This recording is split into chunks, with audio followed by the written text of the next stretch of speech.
Hello everyone, welcome back to my YouTube channel. तो आज हम देखते हैं पल्लव भाग 2 से पाठ 16 हिंदी का यानी अमृतवाणी पाठ का प्रश्न उत्तर। पहला प्रश्न है, सही कथन के आगे सही और गलत कथन के आगे गलत निशान लगाओ। मधुर वचन औषधि के समान आरामदायक होता है, यह कथन सत्य है। निंदा करने वाले व्यक्ति से हमें दूर रहना चाहिए, यह कथन गलत है। ज्ञानी व्यक्ति अपने लिए धन का संचय करता है, यह कथन भी गलत है। हमें अपना दुख मन में ही छिपाकर रखना चाहिए, यह कथन सही है। सुई का काम तलवार कर सकती है, यह कथन गलत है। गरीबों की मदद करने वाले ही सच्चे अर्थ में बड़े व्यक्ति होते हैं, यह कथन सत्य है। 2 नंबर, पूर्ण वाक्य में उत्तर दो। संत कबीरदास के आराध्य कौन थे? संत कबीरदास के आराध्य निर्गुण निराकार राम थे। कबीर शब्द का अर्थ क्या है? कबीर शब्द का अर्थ है बड़ा, श्रेष्ठ, महान।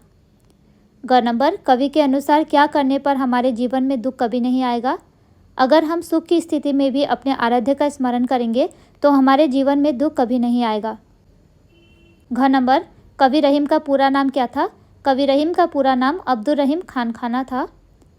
किनके साथ कवि रहीम की गहरी मित्रता थी? कवि गोस्वामी तुलसीदास के साथ कवि रहीम की गहरी मित्रता थी। श्री कृष्ण ने किसके साथ बचपन की मित्रता निभाई थी? श्री कृष्ण ने गरीब ब्राह्मण सुदामा के साथ बचपन की मित्रता निभाई थी। 3 नंबर, संक्षेप में उत्तर दो। बुरे व्यक्ति की खोज में निकलने पर कवि को क्या अनुभव हुआ? जब बुरे व्यक्ति की खोज में कवि निकले तो उन्हें कहीं भी बुरा व्यक्ति नजर नहीं आया, लेकिन जब उन्होंने अपने आप में अर्थात अपने दिल में खोजा तो पाया कि उन जैसा बुरा और कोई नहीं है। ख नंबर, अपने शिष्य को बनाने में गुरु किस प्रकार कुम्हार की भूमिका निभाते हैं?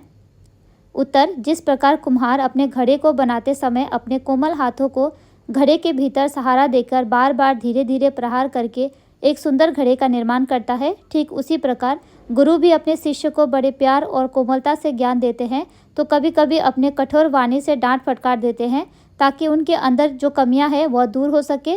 इस तरह शिष्य को बनाने में गुरु कुम्हार की भूमिका निभाते हैं। ग नंबर, साधु की जाति के बारे में पूछने के संदर्भ में कवि ने क्या कहा है?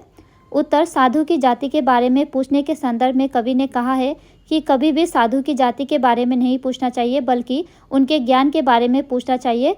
तलवार को रखे जाने वाले म्यान को नहीं, अपितु तलवार को महत्व दिया जाना चाहिए।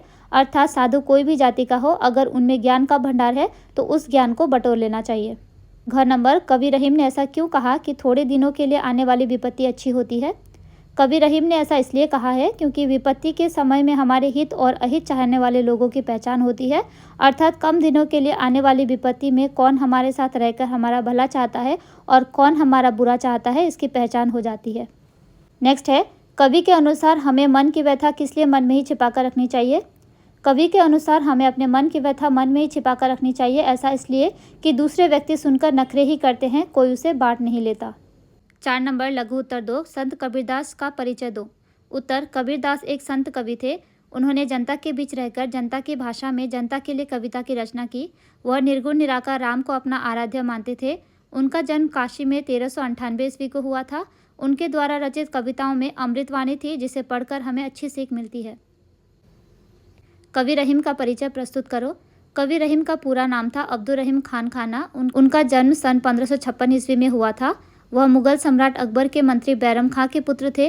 वे एक तरफ राजकार्य में निपुण थे तो दूसरी तरफ अच्छी कविता भी करते थे। उनकी मित्रता कवि गोस्वामी तुलसीदास से थी। कवि रहीम बड़े दानी भी थे। ग नंबर, निम्नलिखित साखी का सरल अर्थ लिखो। मधुर वचन है औषधि, कटुक वचन है तीर, श्रवण द्वार है संचरे, साले सकल शरीर। उत्तर, इस साखी का अर्थ है कि मधुर वचन हमेशा औषधि का काम करती है, लेकिन कड़वा वचन एकदम नुकीले वाण की तरह होता है। यह वाण कान के रास्ते से भीतर घुसता है और पूरे शरीर को दुख देता है। घ नंबर, निम्नलिखित दोहे को गद्य रूप दो। रहीमन देखी बड़ेन को लघु न दीजिए डारी, जहाँ काम आवे सुई कहाँ करे तलवारी। उत्तर, तलवार और सुई में आकार और वजन में काफ़ी अंतर होता है। दोनों की अपनी अपनी विशेषताएं होती है। जीवन में बड़े से लेकर छोटे तक सभी चीज़ों का महत्व एवं गुण होता है। अगर हम यह सोचें कि हर क्षेत्र में बड़ा ही काम आएगा तो यह हमारी भूल होगी। इसलिए जहाँ सुई काम आती है वहाँ तलवार की आवश्यकता नहीं पड़ती। इसलिए रहीम जी ने भी अपने दोहे में कहा है कि बड़े को देखकर छोटे को छोड़ नहीं देना चाहिए। 5 नंबर, निम्नलिखित दोहे के भावार्थ लिखो। क नंबर, निंदक नियरे राखिए आंगन कुटी छवाए, बिन पानी साबुन बिन निर्मल करे सुभाए। उत्तर, इस दोहे का भावार्थ कुछ इस प्रकार है। निंदा करने वाले व्यक्ति को अपने आंगन में कुटिया बनाकर पास ही रखना चाहिए ताकि वह व्यक्ति बिना पानी और साबुन के हमारे स्वभाव को निर्मल बनाता रहे। रहीमन निज संपत्ति बिना कोउ न विपत्ति सहाय, बिनु पानी ज्यों जलज को रवि नहीं सके बचाए। इस दोहे का भावार्थ कुछ इस प्रकार है। विपत्ति के समय अपना साधन ही काम आता है, उस समय कोई दूसरा हमारा सहायक नहीं बनता। हमें अपने विपत्ति का सामना खुद ही करना पड़ता है। उदाहरण के तौर पर अगर कमल के आसपास जल नहीं होगा तो सूरज भी उसकी रक्षा नहीं कर सकता, उसे अपनी रक्षा खुद ही करनी पड़ती है।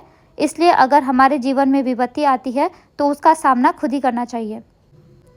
अब देखते हैं भाषा अध्ययन से 2 नंबर। संस्कृत भाषा से ही कालांतर में हिंदी भाषा का विकास हुआ है, परंतु हिंदी में संस्कृत के कुछ शब्द हूबहू प्रयुक्त होते हैं। ऐसे शब्दों को तत्सम कहते हैं, जैसे ज्ञान, कर्म, अमृत, वाणी इत्यादि।